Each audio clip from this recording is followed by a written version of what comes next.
sitting in a car but winning first place in a marathon. Looking back at the history of the Olympic marathon races, the most surprising and challenging one was the 1904 race. This Olympic marathon race was held in St. Louis, Missouri. The race started at 3 p.m. The outdoor temperature was as high as 89.6 degrees Fahrenheit, hot and humid.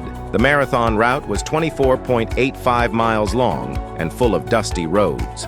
The entire journey had to pass through 7 mountains.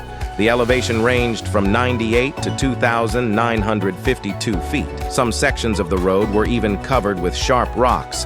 The racetrack didn't even have any barriers. The runners had to be extremely cautious when crossing the road, as they could be hit by trains. Therefore, this Olympic marathon race was known as a survival challenge.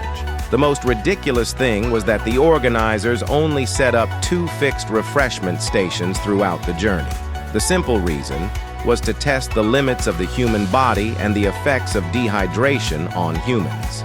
Some coaches even allowed the drivers to drive a car next to the runners to kick up dust. In such harsh and unethical conditions, Frederick Laws, a bricklayer and amateur athlete who only trained at night, won the championship, the Olympic marathon champion. However, the truth was that this American guy, due to lack of physical strength during the race, decided to quit at the 7.15-mile mark. Initially, Frederick Laws planned to hitch a ride in the organizer's car to the finish line to watch the race, but unexpectedly, the car broke down. With no other choice, Frederick Laws got off the car and started running to the finish line. In the end, he finished with a time of 3 hours and 13 minutes, becoming the first person to cross the finish line. Everyone applauded and congratulated him. The daughter of the U.S. president even prepared to present the award to Frederick Laws. But right after that, the truth about him riding in the race was revealed. Frederick Laws was accused of fraud. His initial achievement was invalidated, and he was banned from competing for life.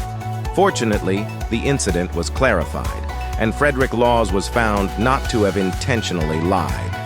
The lifetime ban was lifted. Later, Frederick Laws participated in the 1905 Boston Marathon and became the true champion with a time of 2 hours, 38 minutes, and 25 seconds. This time, he was no longer a joke. The 1904 Olympic marathon race, besides Frederick Laws hitching a ride, had many other dramatic stories.